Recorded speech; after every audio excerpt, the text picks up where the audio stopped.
të kesh një stil jetese si artist, është pak e vështirë. Ka ca njerëz që i mbajnë afër, dhe thonë ishe shumë mirë, e disa mirë ishe? Ua, sa bukur. Profesor, kush është sekreti i të folurit në publik? Sepse ti vetë do thuash i kujt është ky zëri, fillojmë në artikulim. Ka njerëz që han fjalë flasin se edhe s'kuptove gjë fare të çfarë tha. Ti je vërtet duhet të jesh shumë i fortë me veten. E di kush është puna më e vështirë në këtë botë? Kush? Të punosh me veten. Unë kam ftuar në javët në vazhdim disa prej njerëzve që mendoj se kanë një vlerë të madhe për të ndarë me ju dhe do futen thellë në për diskutime me ta, me qëllim që t'jap vlerën maksimale për ju. Megjithatë, që ta bëj këtë gjë, kam nevojë për ndërveprim nga ana juaj, kam nevojë që ju të reagoni me qëllim që unë të kuptoj a ka vlerë realisht për ju dhe cilët janë elementet që kanë më shumë vlerë. Këtë reagim ju mund ta bëni në atë formë që ju e mendoni të arsyeshme. Mund të jetë një koment, mund të jetë një kritik, mund të jetë një pyetje, mund të jetë një like, mund të jetë një shpërndarje në rrjetin tuaj. Nuk ka rëndësi, si të ndjeni ju më mirë, megjithatë që unë të jap maksimumin, kam nevojë për reagim nga ana juaj. Kështu që mos u frenoni të reagoni në asnjë moment, sepse kjo do ju jap vlerë juve edhe të gjithë atyre që do na dëgjojnë në këto tema. Kështu që mos hezitoni të komentoni, prandaj le t'i futemi më herë të ftuarit ton të radhës.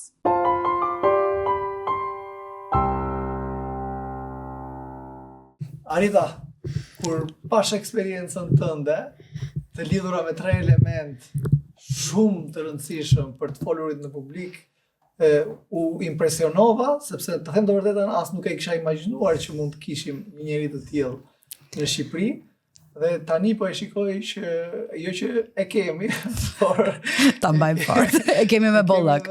Shumë të plotë që mundet të kemi aksesin tuaj sa herë që duam, sepse je në Tiranë, edhe kjo gjë që ti mëson tani, folura në publik, është kaq e rëndësishme për Shqipërinë edhe për gjithë liderët që kemi që na rrethojnë, sa unë nuk di ta përshkruaj.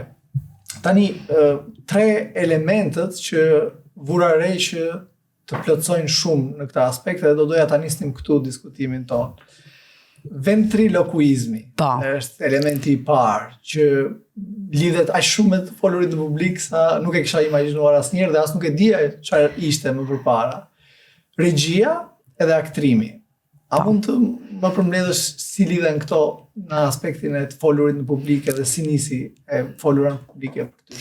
Okej, unë kam studiuar për regji teatri, pra vi nga një akademi artesh, e cila të plotëson edhe nga ana e aktrimit, të plotëson edhe dhe pjesa e të folurit, interpretuarit edhe një koncepti se si ne duhet të shpërfaqemi në audiencë.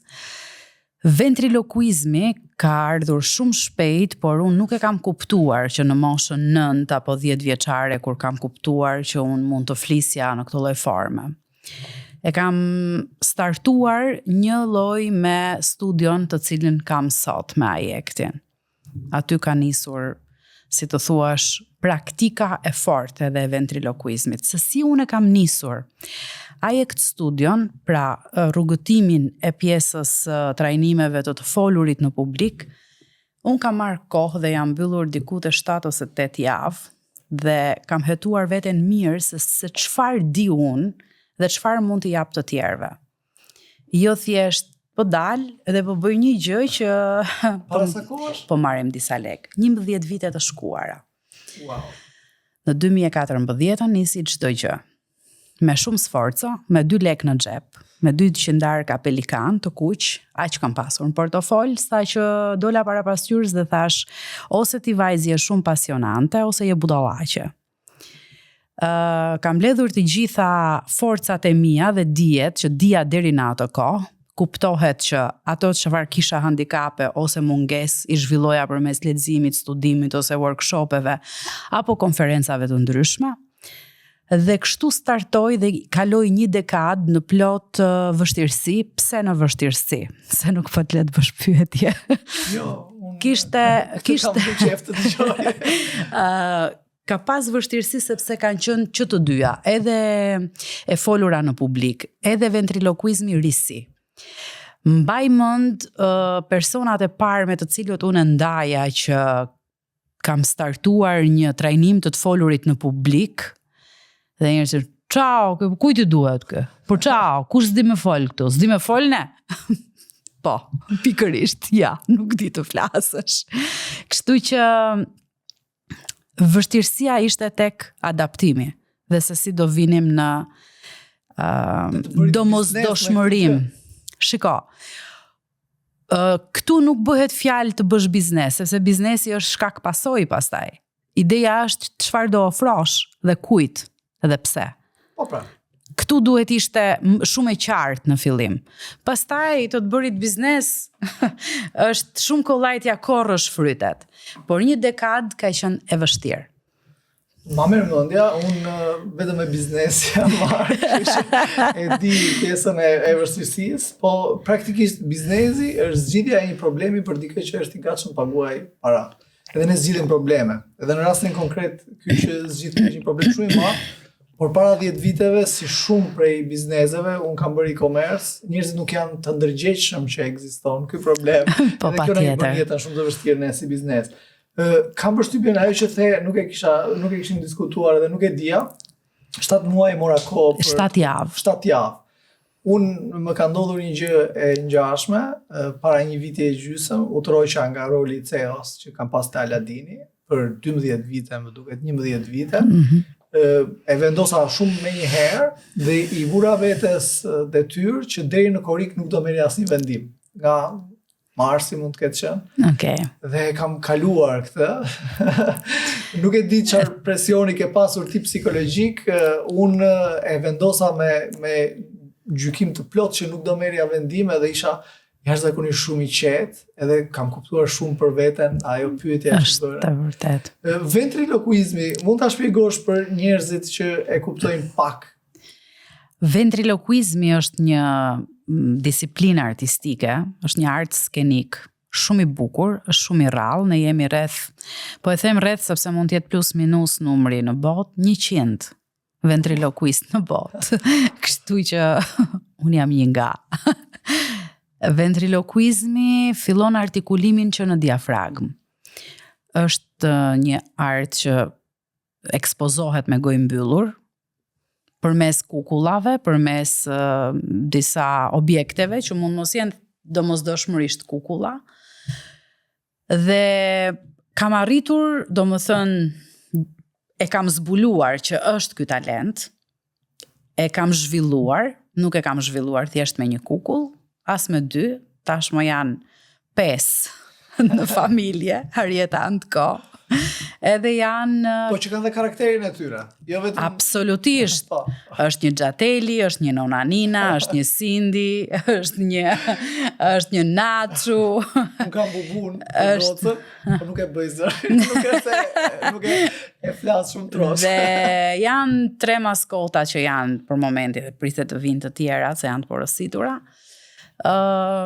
Bëhet një punë shumë e madhe për të bërë një shfaqje në ventrilokuizëm. Këtu pastaj hyn roli i regjisë, hyn roli i aktrimit, hyn roli i të qëndruarit fort, mos dorëzohesh në momentet e fundit kur nuk e më krim të arri, apo kur të ke luhatjet e zërit. Po pjesa e aktrimit për te rasteve të shfaqjeve konkrete, sepse ajo ka totalisht aktrim në mes.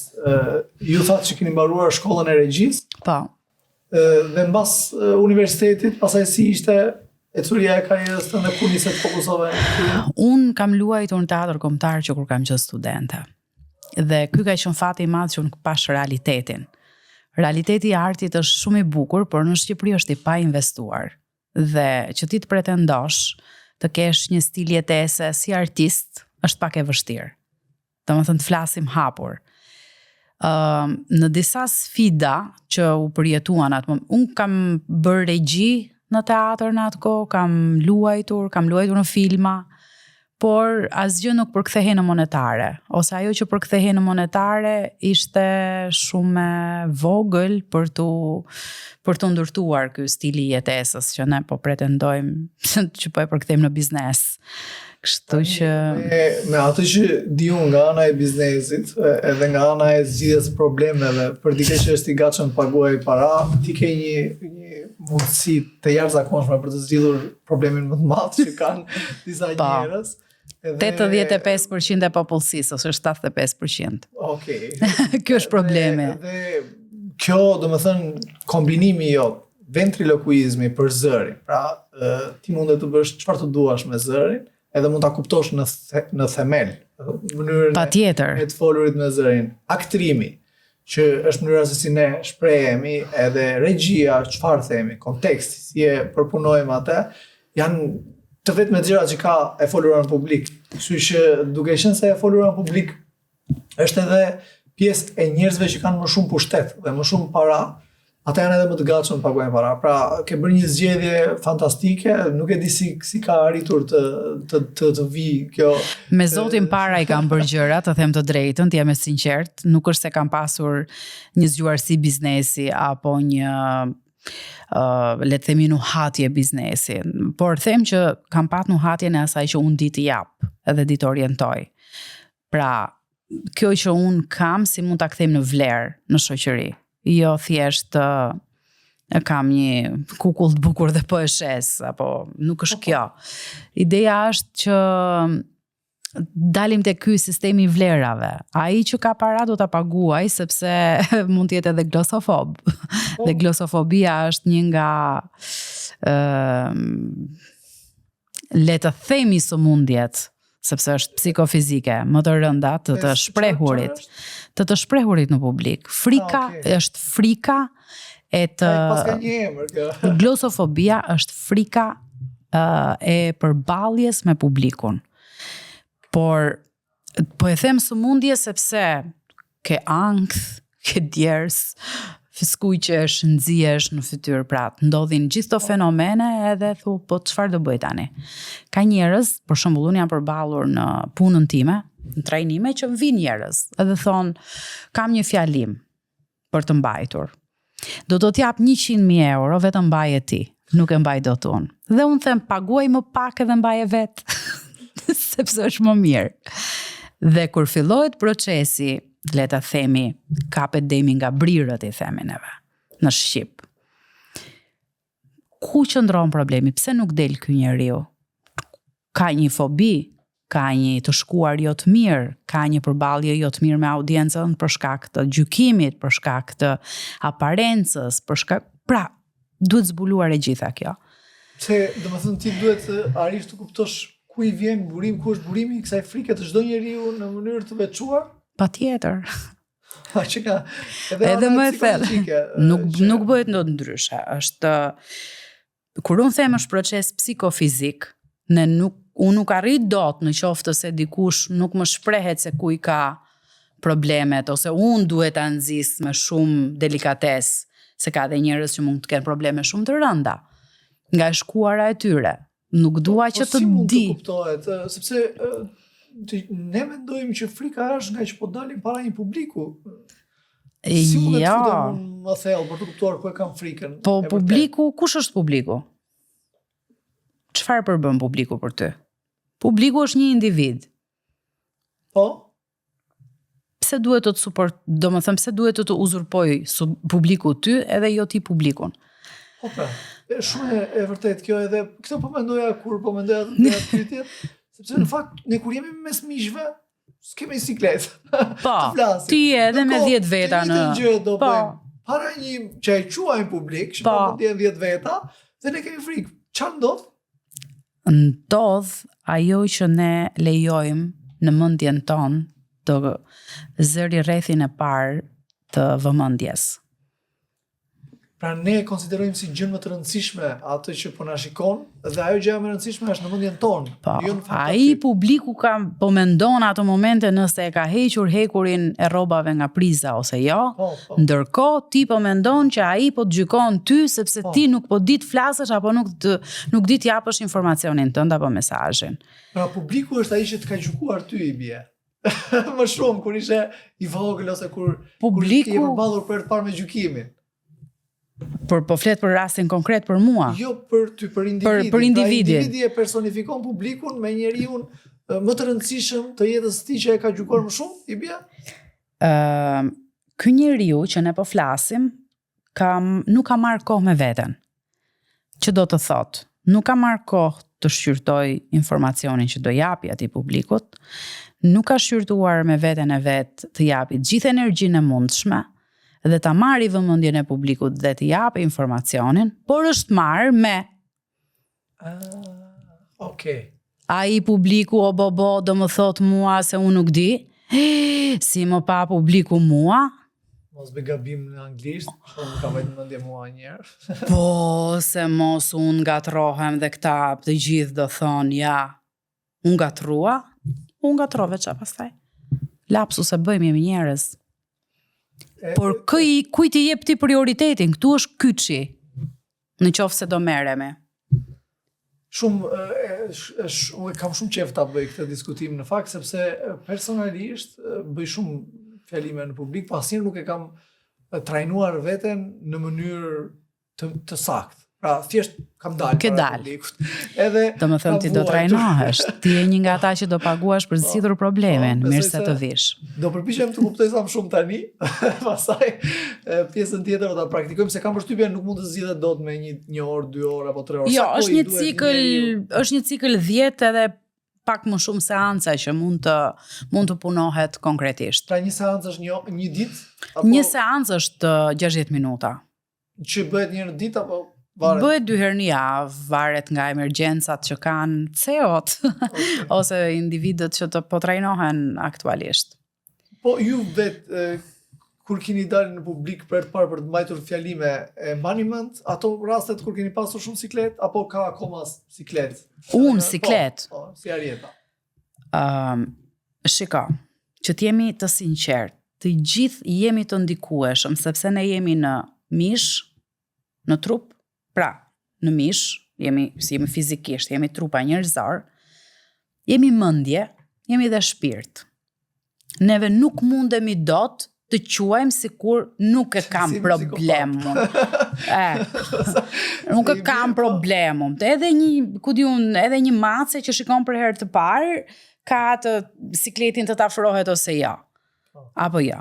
Jo më ne që jemi njerëz. Ideja është se si e përkthejmë ne këtë lloj emocioni në thonjza, e përkthejmë në emocion o bobo, do dalë në publik, apo I can't wait të dalë në publik. Pra me zi po pres të dalë në publik. Në qoftë se kjo... Është edhe me zi po pres? Unë kam me zi po pres. Por, duhet të kem të strukturuar për çfarë. Se unë nuk flas dot për teknologjinë. Po. Ama, ajo që unë kam zbuluar në daljet e mia, forcën e kam tek storytelling. Kam përshtypjen se duhet ta kenë gjithë të storytelling, se si mund të dalësh publik po mos patë një storytelling të mirë? Se di ka që dalin. Po kur nuk ke minutash, se po të le të flasësh pa limit, edhe mund të dalësh pa storytelling. Me storytelling edhe me minutash të limituar. Jo, them, dikush që nuk e ka storytelling, kam përshtypjen vetëm kur nuk kam minutash, mundet të performoj, se ndryshe më duket shumë e çuditshme. Mos kesh një histori, mos kesh një mënyrë të bërit të historisë. Mua më ka ndodhur konkretisht dhe ka qenë një situatë shumë interesante në fakt. Mamaja ime është gjithmonë ky personi që thot pa e bën ti këtë punë më. Çe ke ti këtë, folëm me gojë mbyllur. Po do bësh faqemi. Me sa kukulla e ke? Me 5 ti e bën dhe me 9, po vazhdo, s'ka problem. Kuptoni ka këto. Ka këto guximet e tepruara. Unë isha e ftuar diku për të folur për komunikimin dhe për AJECT Studion, çfarë bëja. Dhe po vën këtu mund të jetë diku 2017-2018, ajo më fundi 2018-s ndoshta. Edhe unë kisha ardhur nga një operacion i syrit të mëja. E kisha akomoduar dhe mora fletën për të bërë atë që do prezantoja të nesërmen aty ku isha ftuar. Edhe isha duke turfulluar. Po si, të qa po bënd, thot kjo. E them, kam një fjalim nes. Të tregomi një prall aty dhe aty në bytë komplet. Edhe më thua, po që se ka keq kjo. Sepse unë realisht e kam storytelling në modulet e mia. Thash po. Prandaj pas kanë dëgjuar deri dje se ke dele dhe thua, unë kam një studio im është kështu, bëj trajnime, po kjo është një gjë shumë e zakonshme. Ti nuk e ke tërhequr vëmendje në publikut. Thash, nuk do flas për Ajekt Studion. Nuk do flas as për trajnimet e komunikimit. Do flas për tjetër gjë komplet. Edhe dola, më bën një prezantim aty, Arieta, kjo e të folurit në publik, ventrilokuistja, siç mundem të prezantohet. Nuk thasha as emër, as mbiemër, as përshëndetje. Faleminderit që më keni ftuar, sa mirë ndiem që jam këtu, jam emocionuar, nuk kam nga këto gjëra. Thash, Sara ishte 5 vjeç. Mbante në dorë një çelës dhe vazhdon historia. Këtu jo që u formua vëmendja dhe erdhi tek e gjithë historia, por e gjithë historia përfundonte me dhënien e duarve. Thash, ky është komunikimi që arrin deri këtu, se po të tregoj gjithë historinë tani do marrim pa kohë që është e pa nevojshme. Dhe aty në inboxin tim, për gati 3 javë nuk pushonin mesazhet duke pyetur si është titulli i filmit, kush është ky trajnimi, çfarë bën ky trajnimi, si është ky trajnimi. Shumë e bukur kjo historia, e dua dhe unë. Kjo histori, po çfarë? Pastaj e kishin parë filmin dhe thoshin opinionin që kishin bërë. Sa kam qarë me këtë filmin, dhe unë që të nuk e kam bërë unë këtë filmin. Unë thjesht kam treguar një nga sekuencat e filmit. Kështu që fuqia storytelling, kjo është fuqia storytelling sot po përdoret në marketing. Amerika po shet me storytelling. Kushdo. Domethënë po duhet të shes me storytelling sidomos sot. Kështu që kjo është një kapërcim. Un kam shumë pyetje dhe shumë dilema që do nisim do futemi konkretisht, po nëse do e vlerësoje liderët aktualisht në Shqipëri, parashikon nëpër televizor, nuk e di ku dalin, nëpër konferenca, besoj je pjesë e konferencave të ndryshme. Si të duken nëse do i vije një notë nga 1 te 10-a, çfarë note mund të kenë average, mesatarja e liderëve në Shqipëri? Nota që do të vija është kanë nevojë të trajnohen. E pa diskutueshme, besoj edhe 8 apo të ishin do kishin nevojë për trajnuar të paktën në mindsetin tim, që unë dua gjithmonë të zhvillohem. Po si janë, pra janë mjaftueshëm folës, se unë kam vënë re konferencat edhe eventin që bëm të premte, nuk e bëra me qëllim me konferencë, sepse kam vënë re që njerëzit mërziten shumë me konferenca sot, edhe nuk duan të dëgjojnë njerëzit pikërisht se nuk kanë këtë storytelling. Pra ti nuk impresionohesh që ta shikosh atë konferencën dhe njerëzit nuk kanë ardhur për të humbur kohë aty. Dhe këta e shikojnë në të gjitha konferencat dhe njerëzit harxojnë pafund lek për të bërë konferenca dhe ndërkohë nuk harxojnë kohë për të bërë fjalimin e bukur. Tani unë mendoj dhe gjykoj që në Shqipëri nuk janë as të ndërgjegjshëm për peshën e rëndësisë që ka fjalimi dhe e folura në publik. E di kush problemi? Ka ca njerëz që i mbajnë afër dhe thonë ishe shumë mirë. E di sa mirë ishe? Ua, sa bukur. Dikush e ka përcen me këtë, që në kam mirë, e gënjen vete në thonjza. Unë kam dëgjuar shumë raste që liderat e anullojnë konferencën edhe 3 orë para, sepse kanë emocione për të përballur me audiencën. Dhe këto janë raste konkrete të disa nga liderave që luajnë ekonominë e Shqipërisë. Pra këta nuk kanë pasur asnjë një kritik që t'ju thuhet këtyre që ore se ke mirë atë mënyrën e të folurit. Çfarë ndryshimi mund të ketë dikush që e bën shumë mirë të folurin në publik dhe dikush që nuk i jep fare rëndësi? Nga ajo që ke vënë re ti. Nuk ka njerëz që nuk i vënë rëndësi. Nuk i vënë rëndësi, nuk punojnë. Pra nuk punojnë mjaftueshëm për të pasur një të folur shumë të mirë. Po ata nuk arrin dot të kuptojnë vetë çfarë janë duke thënë. Këta lloj liderash ose këta lloj individësh nuk arrin dot të kuptojnë çfarë po thon sepse nuk arrihet logjike.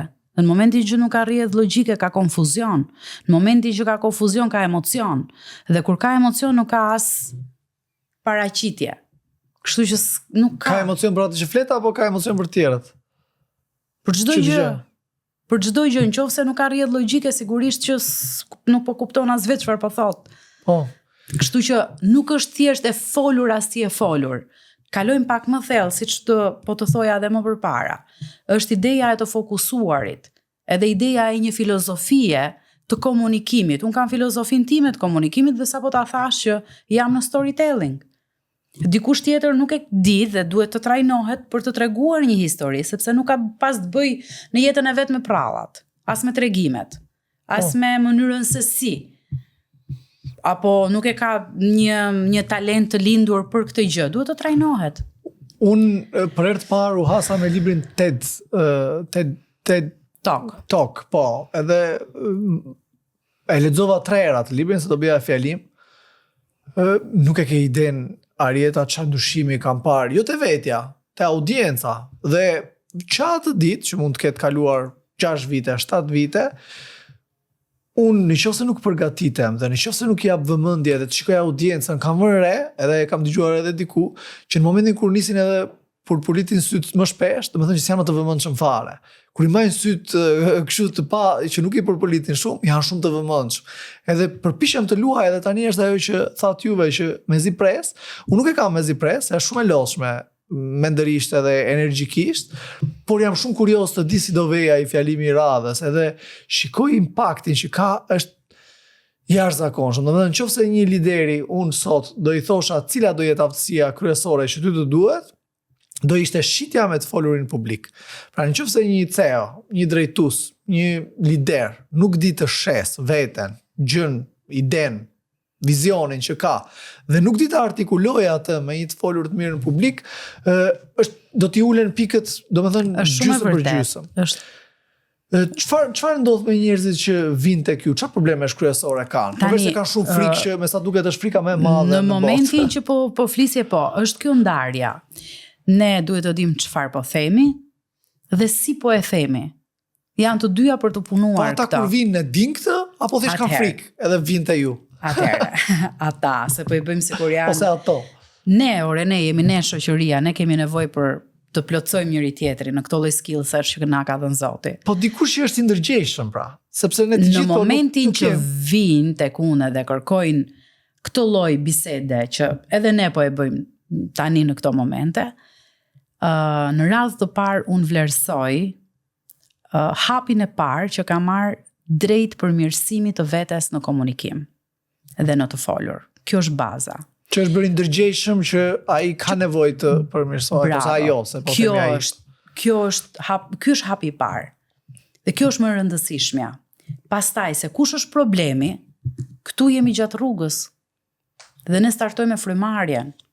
Nuk kemi. Çfarë janë problemet që dominojnë? Pra, po themi nëse marrim 30 njerëz, 10 njerëz, kush dominon? Pra kush emocioni.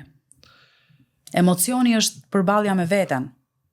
Ajo që ti thua publiku, po, bo, ajo është me veten.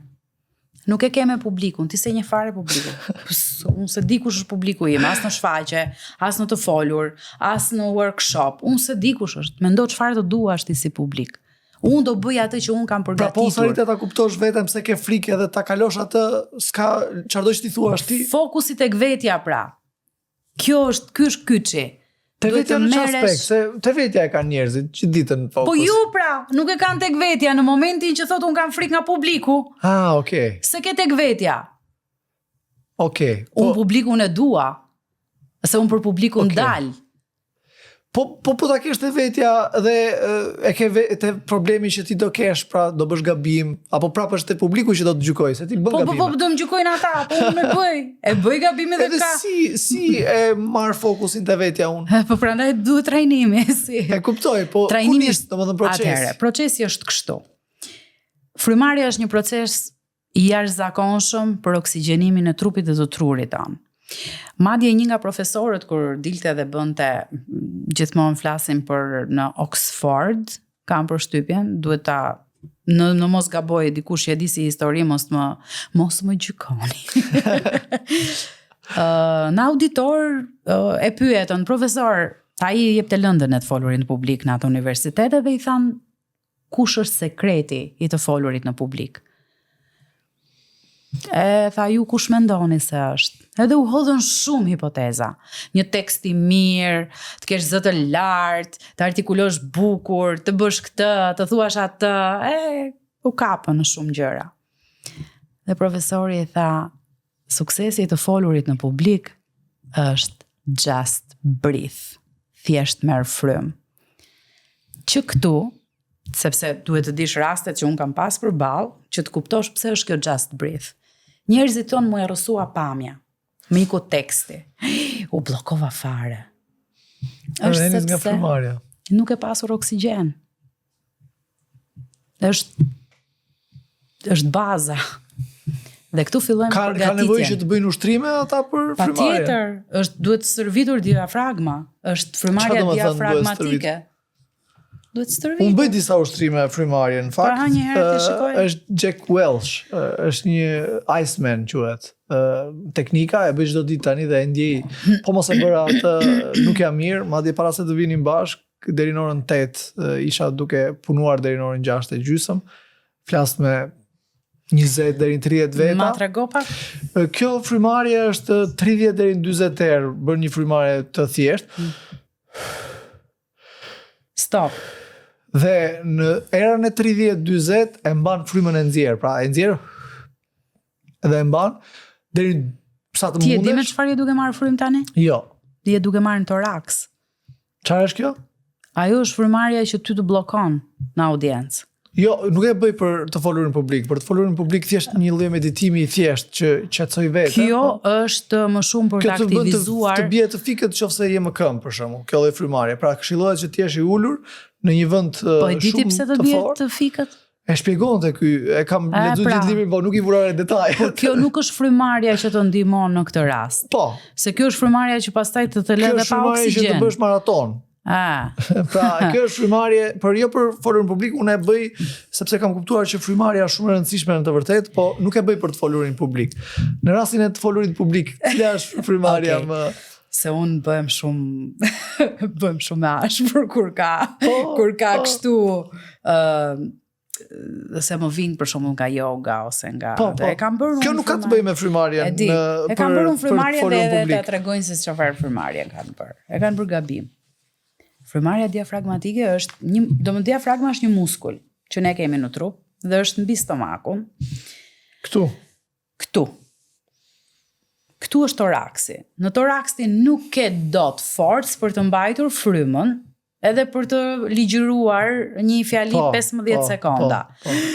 Këtu ti nuk ke frymë sepse ose do të mbaj toraksin lart dhe aktiv, ose do të nxjerrësh forcën e fjalës.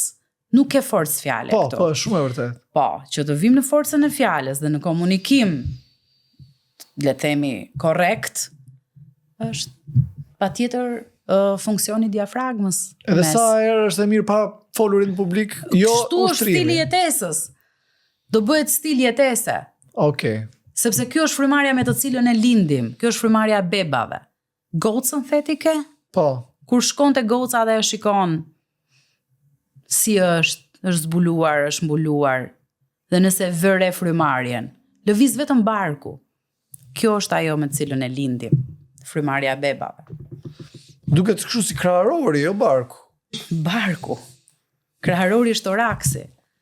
Okej. Do të marrën trajnim duket. Patjetër. Po e ndërpresim pak bisedën me të ftuarin për t'u rikthyer pas pak sekondave, sepse dua t'ju flas për sponsorin i cili na lejon ta bëjmë këtë seri falas. Ky sponsor për sot është Paysera, një kompani fintech e cila mundëson transfertat e parave nga një shtet në një tjetër pa kosto thujse fare. Për bizneset është një kosto e papërfillshme prej 1 euroje, ndërkohë për individët është pa kosto fare. Mënyra se si funksionon është që ju, nëse keni një furnitor jashtë Shqipërisë si kompani, mund t'i dërgoni sa euro, dollar apo lek të doni në mënyrë të menjëhershme dhe do paguani vetëm 1 euro. Unë kam përdorur vetë Payserën edhe kam kursyer mijëra euro në vit, nga ato transaksionet tradicionale bankare që kisha, në transaksione 1 euro kur e nisa me Payserën. Dhe njëjta gjë mund të ndodhë për ata që marrin pagesa nga jashtë, sepse nuk ka nevojë që të dyja palët të kenë llogari pejsera. Pejsera mund t'i dërgoj nga llogaria juaj tek një llogari bankare çfarëdo. Ndërkohë që shqiptarët që jetojnë jashtë Shqipërisë mund t'i dërgojnë pa kosto fare të gjithë shqiptarëve që jetojnë këtu çfarëdo lloj shume parash që ata duan t'ju dërgojnë në mënyrë të menjëhershme dhe pa komision. Ky është një nga shërbimet që Pejsera ofron. Unë do vendos linkun e aplikacionit më poshtë që ju ta eksploroni vetë dhe të shikoni benefitet e tjera që Pejsera ofron për ju. Tani, le të rikthehemi të ftuarit tonë. Pra, e nisim me frymarrjen. E dyta është rezonanca e zërit. Zëri është transmetuesi kryesor i karakterit tonë.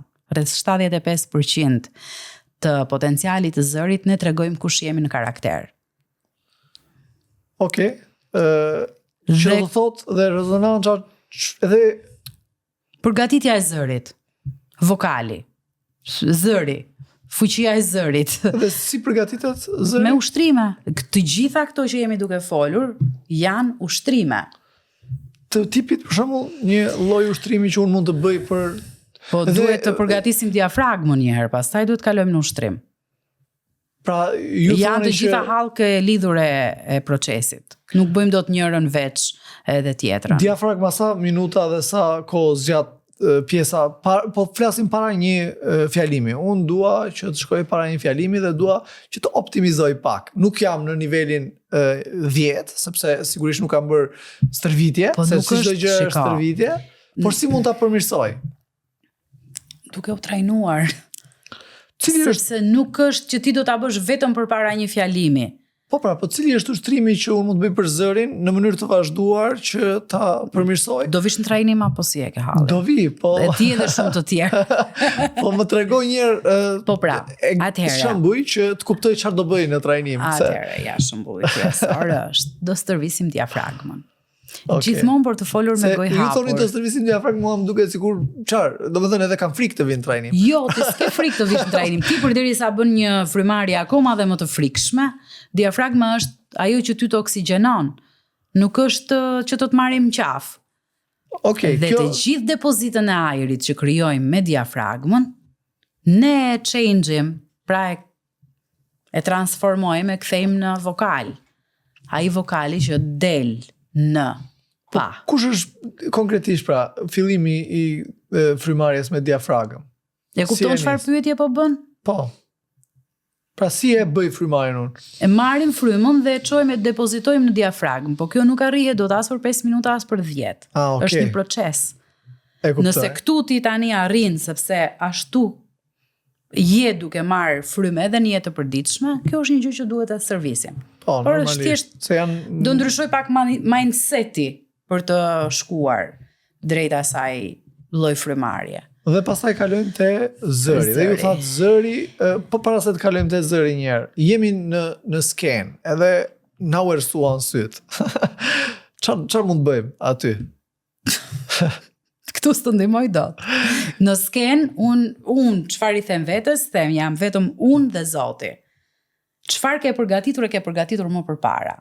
Duhet marrësh frymë, duhet nxjerrësh vokalin, duhet kesh gjuhën e trupit, duhet jesh mirë i përgatitur në informacion, duhet kesh ritmin e duhur, duhet kesh artikulimin e duhur, duhet kesh theksin logjik, sepse përndryshe ndodh kjo që më errësuan syt.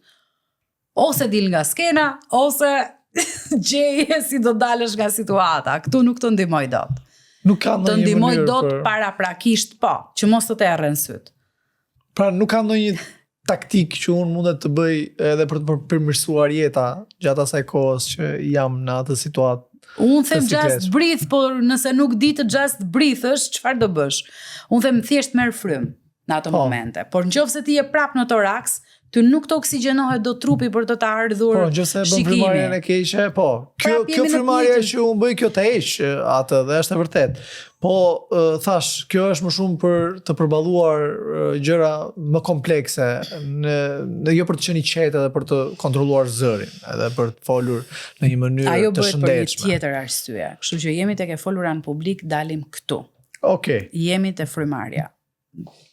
Jemi tek pjesa e të trajnuarit zërin, Ka teknika që quhen për frymarrjen apo thjesht Teknikat pra. Po pra, ka teknika specifike që janë për frymarrjen apo nuk kanë një emër, janë thjesht Frymarrja diafragmatike e ka. Diafragmatike, Është diafragma në lojë. Asgjë tjetër. Pastaj kalojmë te zëri. Domethënë jemi prapë duke marrë frymë mushkriës, se mos ha keq kuptojnë. Por depozitojmë ajër në diafragmë për të pasur forcën e zërit. Po. Kjo është ideja. Kaloj. Dhe ka teknika të ndryshme, sepse kjo pjesa e librit që po lexoja me Jack Walsh, ky është Iceman quhet, edhe ky është një i çmendur shumë i vjetër në moshë, edhe shkon në Everest, edhe ka shkuar dhe Lakuriq, edhe ka marrë edhe 50 vjeçar që ka çuar në Everest, edhe kanë bërë për në një kohë rekord. Vetëm nëpërmjet kësaj pjesës frymarrjes dhe kur shpjegon aty shpjegon që ka shumë lloj frymarrjesh. Pra nuk është vetëm kjo. Kjo është ajo që ky përballet me ujin e ftohtë, me akullin edhe me rezistencën e trupit të vet. Po kur i dhem koka, kur ka gjëra tjera, ka mënyra tjera dhe ka ca emra, po nuk i kam vënë të gjitha. Pjesa e zërit. Unë e ndjej edhe e dalloj që kam një zë deri diku jashtë kontrollit. Dhe sigurisht edhe kur kam emocion, por kur e lëshoj veten edhe flas më me emocion, më del totalisht nga kontrolli edhe duket një zë jo i mirë. Ti kur e dëgjon si ndihesh? Tani jam mësuar deri diku, po kot fare më duket. Nuk është se kam një dilemë në atë aspekt. Shiko, sinqeriteti është shumë i mirë në këtë rast, se kupton veten ku je. U përpoqja një herë, edhe më duket mbas takimit që kishim bashkë të ndryshoja zërin, sepse kam bërë edhe një herë një me çfarë? Thjesht për qef, vet. Po punoje vet. Sepse po bëj bubun që të thash, është një kukull me gocën, edhe ai zëri është edhe më keq se ky që kam. Domethënë ta dëgjoj. Se bëj dot pas kam gocën këtu dhe bubun, është një zë kështu si i Mickey Mouse. Si është? Do dalim sot. Pra një zë i tillë. Edhe ajo ka shumë qef. Pra ne luajmë gjithë ditën, edhe ky është zë i shpifur, pra e përkeqëson zërin që un kam. Edhe i thash gocës Akirës, i thash tani do flas me një zë tjetër, edhe do përpiqem që të tregoj një mënyrë tjetër të folurit që kam unë. Sepse ky zëri që sapo bëre tani kërkon impenjim. Po. Prandaj ti flet me zërin e kokës sepse je lirshëm dhe nuk ka impenjim. Por të duhet të flasësh me këtë zë. Çau një orë gjys. Se i ndryshoi karakteri babait. Po, atë ditë nuk fola dot, të nesër me mëngjes, kur po i jepja ushqim, i thash, çfarë problemi kishe? Nuk të pëlqeu zëri apo thjesht ndryshove ti, nuk do të ndryshosh më. Okay. Nuk është ideja, okay. Kjo është një pyetje shumë interesante. Unë nuk e kam problem kur dal në skenë të ndryshoj, por është shumë impenjative kjo pjesa që bëj tani. E di. Pra, e di kush është pyetja interesante që më bëhet. Ça tani do ndryshoj zërin unë? Jo, nuk është ndryshimi i zërit. Është ti të gjesh zërin tënd origjinal. Atë zërin që është në propocion me karakterin tënd, me personalitetin tënd, me fizikun tënd. Kjo është forca e zërit që ne duhet të përdorim. Po më kërkon shumë energji mendore. Po sigurisht që kërkon energji. Derisa ta bësh tëndin dhe të ki natyrshëm. Edhe u me së kokë kam qenë dikur e nuk gjone njëri se isha kështu.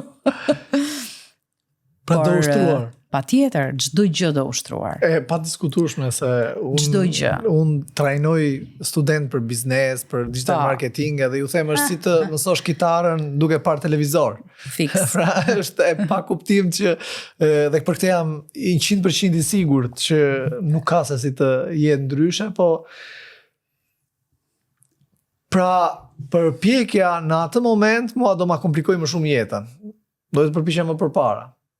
Përpjekja për të ndryshuar zërin në atë moment se do më shtoj stres. Nuk e bën dot në atë moment. Sepse ti vetë do thuash i kujt është ky zëri dhe subkonscienca jote do filloj të sjell disa informacione të tjera që nuk janë tuat. Kështu që nuk lihet, pra nuk kërkohet furriku në kohën e vezës. Jo, e pa diskutueshme. Duhet përgatitet më përpara. Do me thënë, hajde të ndërtojmë qatin se po bie shi. Fix. S'bëhet kështu. Është njëta gjë që ju them unë studentëve dhe po e përpiqem ta kërkoj vetë tani me një video okay. TikTok. Okej.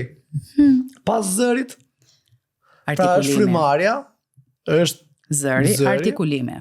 Fillojmë në artikulim. E ke fjalën për mënyrën se si i artikulojmë fjalët. Ka njerëz han fjalë flasin se edhe s'kuptove gjë fare çfarë tha. E kanë mendje, por nuk e artikulon. Një artikulim i qartë të çon drejt një mesazhi të qartë. Punohet edhe kjo gjë, ka ushtrime specifike edhe për artikulimin.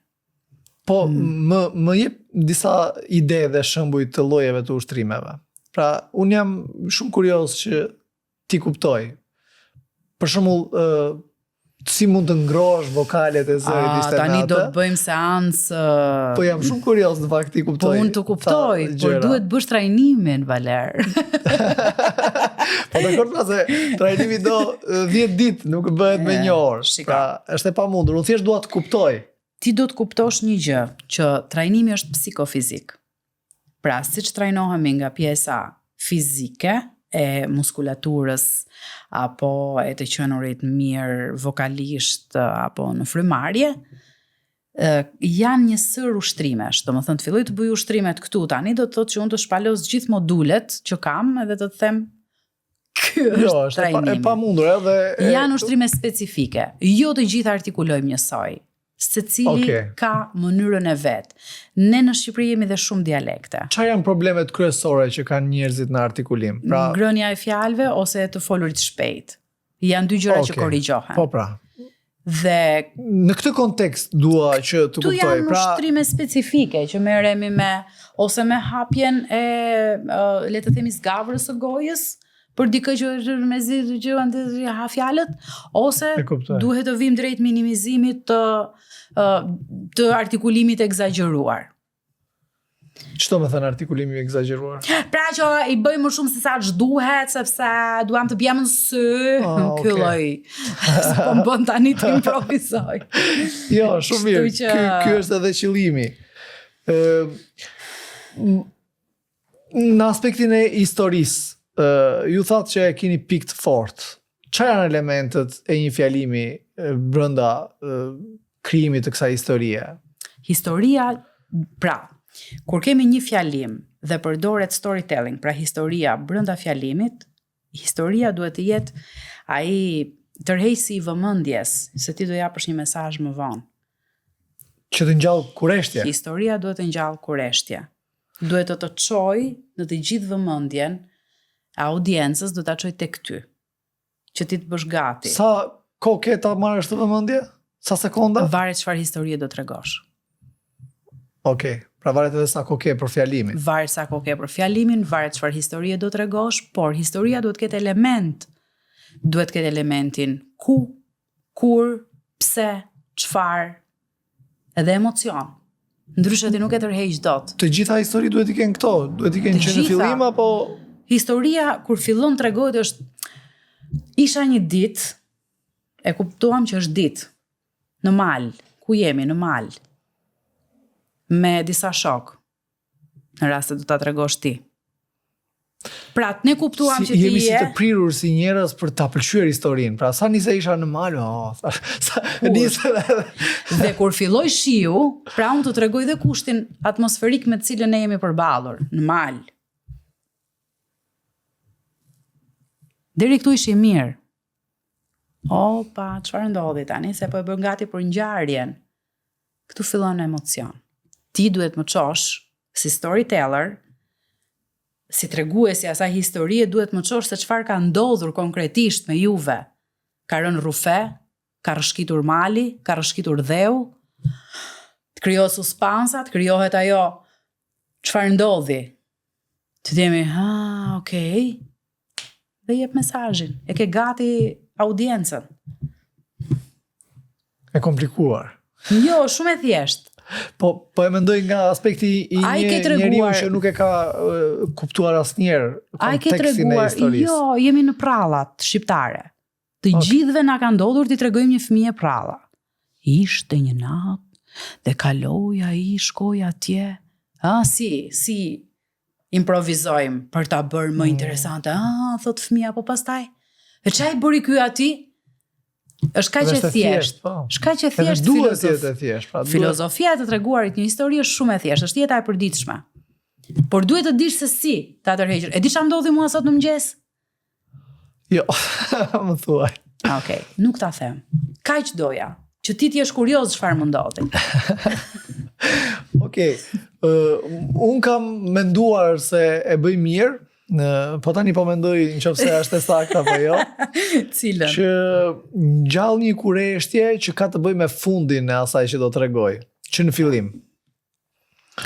Dhe njerëzit instinktivisht nuk është se presin atë, a nuk është se me vëmendje të plot, po presin finalizimin, se unë vazhdoj pasaj historinë e të folurit, por e nis me fundin, pra çfarë do i them në fund të kësaj historie në fund. Edhe më duket sikur ka kuptim. Jo gjithmonë. Sepse duhet të dish ta tregosh. Po, sigurisht. Duhet të dish sepse nëse ti tregon fundin, në fillim ti duhet të dish të kthehesh në retrospektiv. Po. Kjo është lidhja që patjetër. Pra po su krijua ajo, pastaj nuk ka kuptim fare. Bravo. Po dite ta lidhësh bukur ka kuptim. Për shembull te kjo konferenca që ishim, e nisa me edhe nuk kisha kohë. Mirë, kjo është pyetja. A mund të flasësh me atë zërin që i the vajzës do flas kështu tani? Të lutem, ma trego me këtë. Do bësh më të rejqës, më dëgjoj. Është shumë impenjative, edhe më kërkojnë që ta kem vëmendjen te kjo dhe jo te historia që jam duke treguar. Po unë që flas me gojë mbyllur në disa zëra, si ja bëjmë? Po ti ke bërë ushtrimin tënd, edhe e ke perfeksionuar veten, kurse mua më duhet, prandaj e nisa me gocë, edhe goca s'ma pranoi. Se thash po bizërin e bubus si kjo, edhe perfeksionohem. Okej. E nisa për t'ju treguar se ku është piknisja e këtij eventi. Pse unë bëra atë lloj eventi. Kjo është ajo që dua t'ju them, dhe ju nuk do e besoni, po piknisja nisi para disa viteve ku unë gjeta një libër që quhej Rrethuar nga idiot. Edhe nisa të tregoj gjithë historinë si kuptova natyrën njerëzore dhe pse ne kemi nevojë të lidhemi midis njëri tjetrit, edhe në fund ky eventi është lidhja. Po ndërkohë futa dhe e bëre shumë bukur. Dhe produktin tim, që ishte teknologjisë. Po thuaj faleminderit. Faleminderit. Pra kemi teknologjinë, doja të fusja dhe këtë. Më vjen instinktive kjo, sepse tash, ai libri e kam lexuar të paktën 4 herë, edhe jam përpjekur shumë herë dhe kam bërë shumë diskutime me stafin edhe pash impaktin që kishte. Dhe prandaj ishte pyetja kryesore që të bëra që çfarë ndryshimi ka, sepse unë e kam bërë në mënyrë autonome dhe në mënyrë diletante, pra shumicën e gjërave që unë kam bërë, mund t'i kem bërë edhe gabim. Po thjesht nga që jam përpjekur pak, kam parë një lloj impakti që është i jashtëzakonshëm. Dhe imagjinoje tani nëse unë do ushtrohem, edhe do e bëj këtë dhe është e pashmangshme që nëse do dua të jem një CEO në nivel të lartë, ku e folura në publik është pjesa kryesore ime, apo në politikë për shembull. Po të dua ty në politikë dhe mos bëj një trajnim ose mos merrem me këtë gjë, i bie që s'ke bërë gjën më të rëndësishme. Kurse tani e justifikoj pak veten sepse duhet të gjej një problem, të zgjidh një problem për njerëzit që janë të gatshëm të paguajnë lek. Dhe e kam aty vëmendjen edhe them të harxoj energji me zërin, më duket si e tepër, por në fakt nuk është as pak e tepër. Jo, kjo është domosdoshmëria jote e momentit. E padiskutueshme. Kështu që unë ta këshilloj ta bësh të parën këtë. Për veten tënde. Edhe për veshët e të tjerëve, që duhet të ndikosh, ti do ndikosh më shumë pastaj për zgjidhjen e problemeve dhe ata të paguajnë për atë problemin që ti i ke zgjidhur. E padiskutueshme, sidomos tani që jam duke kërkuar investime dhe po kërkoj 2 milionë euro. Okej. Uloj di gjesh. Kështu që sigurisht ky zëri do më ndihmonte më shumë. Po. Cilat janë elementet e tjerë që gjatë një fjalimi kanë impakt? Për shembull, këto fjalët Këto janë pasigurira. Këto janë pasigurira që nuk i duhen askujt. Janë acaruse, bëhen acaruse edhe për atë që i thot, edhe për atë që i dëgjon. shmangen këto, shmangen me reticencë, shmangen Çfarë është reticenca? Është ai 3 pikëshi që ne lexojmë tek librat letrar ose tek Pauza. pauza është reticencë, është një pauzë që duhet ta mbash. Nuk e pse Po neve ndjehemi keq nga pauza. Jo, ti pauzën e mbush me monolog të brendshëm. Të bën të dukesh edhe me më shumë vetbesim. Pra, Të bën pauzë. në rast se unë të kërkoj pra, dhe ta mbaj këto 2 sekondëshin, do të thotë që Kemi po kohë të të them mendojmë. diçka. Jo, po të them diçka. Pra, më dëgjoj mirë. Ama nëse unë jam Lodha, miku. skema këtu pastaj. I do shumë kohë ta kthesh audiencën përsëri aty ku ishte. Pra thjesht pauzë. Pauzë, S'ke nevojë për të thënë gjëra të mëdha. por ti duhet të jesh i ngarkuar që pas asaj pauze po të them diçka. Jo që s'po di qa po them, s'po më vjen qa doja të thoja. Janë 2 gjëra të ndryshme të pauzës. Çfarë janë elementë të tjerë që të tregojnë me më shumë vetbesim në skenë? Përveç pauzës, që pauza me sa duket tregon wow, sa kompetent ky. Ndaloj? Sinqeriteti, i asaj që është duke folur individi. Është shumë atraktiv. E vërtet. Në sa më i vërtet në skenë, aq më atraktiv je. Si ka mundësi që kjo nuk kuptohet? Kuptohet? Nga njerëzit. Jo, si nuk e Kuptohet. din njerëzit dhe vazhdojnë flasin broçkulla edhe mashtrojnë. Është ajo që thash pak në fillim, të përballurit me veten. Pjesa Ti jesh i psikologjike. vërtet, duhet të jesh shumë i fortë me veten. Po. Se duhet kesh punuar shumë, të dish vlerat ku i ke, të dish handikapet ku janë, problematikat e të folurit, problematikat në biznes, nëse je dikush i biznesit, problematikat në shoqëri apo në politik. Duhet të jesh shumë i përgatitur për të përballur me këto lloj informacione. Po nëse ti nuk je i përballur me veten një herë, si do jesh me informacionin dhe përballë publikut? Kështu që sa nuk më e i kisha vërtet. menduar në këtë Prandaj aspekt. jam unë në këtë podcast që të ndriçoj në këtë në këtë Dhe informacion. është e jashtëzakonshme, nga që edhe ndonjëherë lodhem, për shembull isha një takim midis ministra, gjëra nga këta që s'të lën të flasësh zakonisht. Edhe isha shumë i sinqert, tash nuk kam kohë të merrem, do të tregojmë shumë i sinqert, edhe sinqeriteti im nisi nga kjo mbledhje s'kam asnjë pritshmëri, thash, sepse nuk dua të zhgënjej veten, edhe të mërzitem. Edhe ishte e vërtet. Edhe mendova, çfarë mund të them të vërtet që nuk i bezdis ata, po që është e vërteta. Çdo gjë ndryshoi. Patjetër. Edhe ata dhe e kanë vënë re që njerëzit janë si sfyngjer ndaj të vërtetës. Është e vërtet. Por nuk e kuptoja pse nuk e bëni dhe të tjerët dhe tani që po thoni ju. E di kush është puna më e Shumë e vështirë vështirë. në këtë botë? Kush? Të punosh me veten. Po. Nëse do të arrish një profesion, shko në shkollë. Universitet, master, doktoratur, specializim, workshop, konferencë, ke gjitha mundësit për t'u informuar. Puna me veten është ti, vetja jote dhe 27 milion mendimet e tua që të kalojnë në fraksion sekundi. Gjithë emocionet e tua që përbëhen që nga momenti kam apo s'kam deri te momenti do t'i arri apo s'do t'i arri.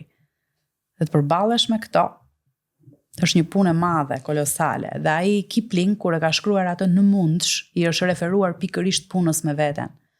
Në mundsh. Çfarë është ky? Është libër? Kjo është një nga poezit më famous që ekziston sot në botë. Në mundsh. Ta ruash arsyen kur bota e humbet fillin e fajin ty ta hedh. Edhe vetes ti besosh. Sa herë tek ty dyshojnë së të përfillin, por edhe dyshimet, drejt i gjykosh. Dhe në qoftë se marrim këtë poezinë e këtij, zotërisë të nderuar, e analizojmë fjalë për fjalë dhe varg për varg, dalim që ky njeriu e njeh kaq mirë qenien njerëzore, e njeh kaq mirë procesin jetësor, e njeh kaq mirë përballjen me publikun dhe me çfarë do lloj publiku apo mendimi që i vjen në mendje, sa që na e ka lënë trashëgimi, e ka lënë një mrekulli. Nuk më kishte shkuar në mendje që do shkonim në këtë drejtim diskutimin ton, po është shumë e vërtet. Po. E kuptoj nga të gjitha përpjekjet, punët sfidat që kam pasur, gjithçka nis te vetja. Patjetër. Sa i gatshëm jam unë të sakrifikoj këtë dhe të marr këtë vendim, sa i gatshëm jam unë ta pranoj, ta kërkoj Dhe ti ke vendosur disa objektiva në mendjen tënde. Dhe ke përballë çfarëdo lloj vështirësie apo le të themi kundër përgjigjeve që ty të vinin në mendjen tënde ti i qëndroje objektivit. Dhe ja ke arritur. Po sa të tjerë janë dorëzuar përballë objektivit vendosur, sepse kanë ardhur një mori mendimesh që nuk do ta bësh dot, se bën dot. Unë kam pasur njerëz në rrugën time që kur kam ekspozuar ventrilokuizmin për herë të parë më kanë thënë ç'a është kjo, për çfarë po e bën këtë? Troç. Që ditën e parë që nisa biznes, kështu thoshin. Kështu që ti do qëndrosh edhe ai thot në mundsh 2 minuta po mos kalon në budallik në ca raste. Në mundsh minutat aq të rënda ti ndërtosh me vepra që peshojnë. Dije dhe mos ke asnjë dyshim se jotja do të jetë bota me çka brenda dhe njeri do të jesh biri im. Ato minutat, ato momentet aq të rënda janë pikërisht kjo stuhia që të vjen. Ky momenti që vijnë këto mendimet edhe ti di ti përballësh dhe nuk di ti thuash çfarëdo qofshi ju mendime të bukura apo të shëmtuara qofshi un kam një objektiv se ndoshta trupi yt apo mendja jote po kërkon ti ke në plazh, po ti ke një objektiv për të arrit. Po Valer se dolëm fare nga. Jo, është shumë të dolëm nga konteksti. Ky është procesi pra. Neve jemi në kërkim të vërtetës, kështu që ky është procesi. E vërteta nuk ka kontekst. Unë këtë jam duke u përpjekur të bëj në fakt në këtë podcast dhe kam vërej që neve përpiqemi të dalim nga e vërteta, për shembull edhe me gocën e kam vëre këtë gjë të tillë. Para një viti, jo para një viti, në shkurt të këtij viti. Më thot për herë të parë që tani po bën 9 vjeç, se do i bënim surprizë mamas së saj, edhe nuk do i thoshte ku do shkonim, edhe më thot për herë të parë, babi gënjeva. Do të thënë 8 vjeç. Edhe aty mendova unë, wow, çfarë jete, po përsa i përpiqemi ne t'i bëjmë njerëzit të gënjejnë. Do të thënë ajo ishte një surprizë, edhe nuk ishte asgjë të keqe aty, po që ti imagjinosh si rritemi me këtë konceptin e të gënjur dhe një fëmijë 8 vjeç e kishte shumë të vështirë të gënjente dhe kur gënjeu për herë të parë më tha babi, arrita t'i them mamit që nuk do ta them ose nuk ja tha vendin. Për herë të parë e dallova. Dhe aty më erdhi ky shoku sepse e dalloj që jemi në një gënjeshtër. Pra jetojmë në një gënjeshtër, një shumica e njerëzve gënjejnë veten të parët, por shumë e gënjejnë veten, dhe pastaj për ta bindur veten gënjejnë të tjerët. Po. Dhe është e pa diskutueshme që kur nisën të flasësh në publik, do nisësh të mendosh me këtë. Po, në momentin që unë jam bërë aware për veten, edhe për këtë punën, çka ka tjetër që ka ngecur për të punuar, pra është historia, tham, është frymarrja, është ritmi, artikulimi, ritmi. Shumë i rëndësishëm, çfarë ritmi mban. Pra ke dhe ti ku audienca e gjitha në plazh, apo do japësh një ritëm sepse ti pra do ushtrim për shembull. Një nga ushtrimet e ritmit që ne punojmë është një ide. Po ta bëj ushtrim tani se do të thuash erdhi s'ta asgjë. Jo, pse të bëja me ndonjë. Që unë këtë e bëj edhe me gojë mbyllur, për shembull e bëjnë kukullat këtë gjën. E thashë e tham, thashë dhe me kemi thënë thashë e tham, thashë dhe me s'duhen thënë, kjo të ndihmon shumë që ti të mbash një ritëm konstant. Të mbash ritëm po dhe të artikulosh mbas. Patjetër, po nuk u artikulua, nuk ka mesazh. Se s'kuptohet mesazhi ose nuk ka mesazh, nuk kuptohet. Para se të nisësh këtë, apo kjo është proces, siç është frymarrja, siç është vokali, siç është artikulimi. Kjo është një nga. E thashë e tham, thashë dhe me kemi thënë, thashë e tham, thashë dhe me s'duhen thënë. Jo, se them dot. Nuk e kupa me kapak, kupa pa kapak. Kupa me kapak, kupa pa kapak e them, se e kam praktikuar. Po duhet vazhduar. Po pra. Ky është një nga. Ose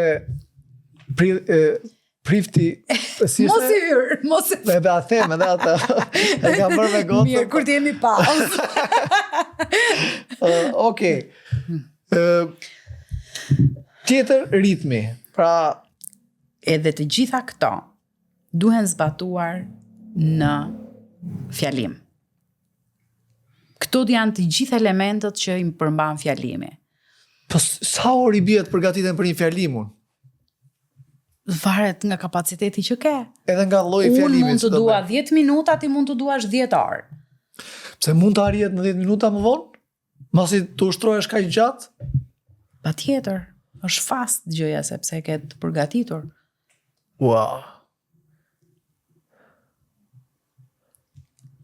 E folura në publik nuk është thjesht e folur, se këtu ngatrohet termi, po flas. Ti po shpërfaq veten. Ndaj unë e quaj proces psikofizik.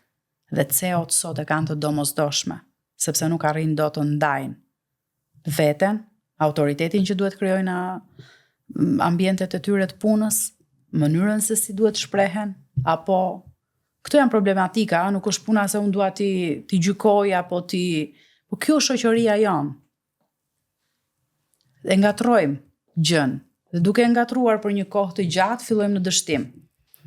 Fillojmë në mos komunikim, fillojmë në mos të shprehur. Edhe ata janë të rrethuar nga shumë njerëz që i gënjejnë. I thonë je shumë mirë. Patjetër. Unë kam zgjedhur të them të vërtetën. Kur kam të bëj me një fenomen, për shembull që nuk është mirë, them të vërtetën që po, duhet të trajnohesh sepse 1, 2, 3. Pastaj zgjedh vetë nëse. Por fakti që unë kam aftësinë për ta dalluar dikë dhe për ta çuar në një nivel tjetër, pse mos ta them? Jo, pa diskutueshme, unë kam nisur ta them për çdo gjë atë.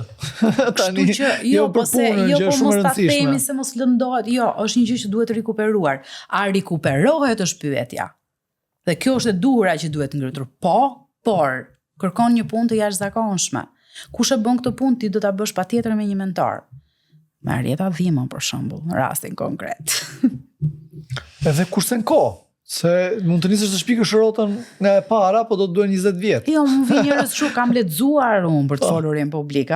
Se kam lexuar. Unë nuk kam parë askënd që mëson palestrën apo shkon në palestër duke lexuar. Palestra bëhet në palestër, me instrumenta. Edhe po e bëre vetë pa një mentor, pa një udhëzues, to e bërë shumë gjatë. Nuk mësohet dushi, nuk mësohet noti në dush. Dushi është për tjetër funksion. Është për t'u larë, për t'u pastruar. Jo, po uji është edhe ai. Libër është informacion, është ja e bëj unë. Nuk e bën dot. Duhet mentori. Çfarë lam në një gjë pa thënë në aspektin e të folurit në publik? Ose në qoftë se ke një histori që ilustron bukur kontekstin e të folurit në publik? E di çfarë kam në 11 vite trajnim me këta individ që janë CEO dhe jo vetëm. Ajo që mua më bën përshtypje është që ka edhe mosha drejt të 60-tave që kërkojnë të trajnohen. Pra nuk është vetëm brezi i ri, apo brezi ynë, apo CEO të rinj, apo dikush që ka para edhe hajde se po e bën edhe këtë gjën. Ka njerëz që duan ta zhvillojnë veten e tyre edhe pse kanë bërë një karrierë shumë të jashtëzakonshme në emër, në para, apo në zhvillim të ekonomisë së vendit. Kjo është ajo që mua më gëzon. Tjetra që e kam shumë të rëndësishme është kur njerëzit e marrin informacionin dhe punojnë, është kjo që thash, puna me veten. Aty kam rezultate të jashtëzakonshme të gjithë individëve që kam përballë. Marrin dhe ulen seriozisht. Dhe unë shikoj diferenca shumë të mëdha. E ke parasysh atë para dhe pas ndryshimi? Janë tjetër njerëz, krijojnë vetbesim, janë më të formuar, din çfarë flasin, din ku e flasin, din me çfarë tempi e flasin, din ku e mbajnë ritmin. Edhe për te fjalimit në publik, edhe në shoqëri, edhe në... Po. Madje dikush më tha para disa ditësh tha, nuk po mbyllet goja fare, vetëm duke fol, vetëm flas. Kështu që këto janë disa ne i quajmë kështu, po çana duhet në kjo se nuk është vetëm kaq, dola dhe fola. Sa bukur foli, sa mirë. Dikush më tha, Arieta, e di çfarë u mërzita më shumë, tha, kur dhash një fjalim, nuk dola mirë fare, tha. Çfarë ndodhi, thash. Dola, tha, nga fjalimi dhe këto njerëzit e mi më thanë, pra kolegët e ngushtë, sa bukur, bra, unë ngela, tha, unë u blokova në publik. Nuk po dilja të dilja nga situata, nuk po dija realisht çfarë të bëja që të dilja nga situata. Dhe erdhi u trajnua, kemi punuar shumë fort, e falenderoj shumë sepse ka qenë gjithë sy e vesh në gjithë informacionin që ka marrë, doli në një audiencë jo brenda Shqipërisë, dhe të tjerët, po këta njerëz i kishte pasur me vete, dhe kishin thënë, kjo qënka, ajo që ti the që jo nuk isha mirë, këtu qënke ke mirë. Pra pam diferenca ishte e jashtëzakonshme, sepse kishte edhe me video para dhe pas. Kështu që këto janë ato rastet që ti ndihesh mirë, satisfaksioni është maksimum. Dalim ke pjesa e biznesit, tek fitimi i parave. Për mua paraja në këtë fushë është shkak pasoj. Do ta bësh punën, ta marrësh paran, nuk është problemi aty. Sepse nuk do punosh pa paran. Ideja është kundrejt asaj paraje që ata paguajnë, çfarë vlere po i shton. Dhe a duhet apo jo, patjetër që po. Pra nuk duhet ketë një lloj pishmani që po bëj një trajnim, apo nuk duhet ketë një po sikur që do bëj, nëse do të ruash, do të thënë që të mos të ekspozojmë kush je dhe që po trajnohesh, është shumë e thjeshtë sepse është trajnim individual, të tjerat janë të zgjidhshme. Perfekte. Faleminderit shumë. Në fakt, unë ndjeva për herë të parë inferior në të folur, se zakonisht të ftuarit që kam janë ekspert profesionistë fushave të ndryshme, apo jo të folurin publik. Okej, këtu kemi fituar të dashur miq, studentin e radhës në të folur në publik. Edhe pa diskutueshme, do më shikoni edhe ndryshimet që do kem. Faleminderit Arieta, ishte kënaqësi, edhe mendoj që është me vërtet një nga frikrat më të mëdha që ekzistojnë sot në shoqëri. Shpresoj që sa më shumë njerëz të përballen me këtë frikë, se do bëhet jeta e tyre më e mirë. Megjithatë, përballen, është e vërtetë. Është në dorën e tyre ta zgjidhin. Faleminderit shumë për ftesën, për kohën edhe për vëmendjen që më kushtuat. Shumë suksese në podcastin tuaj.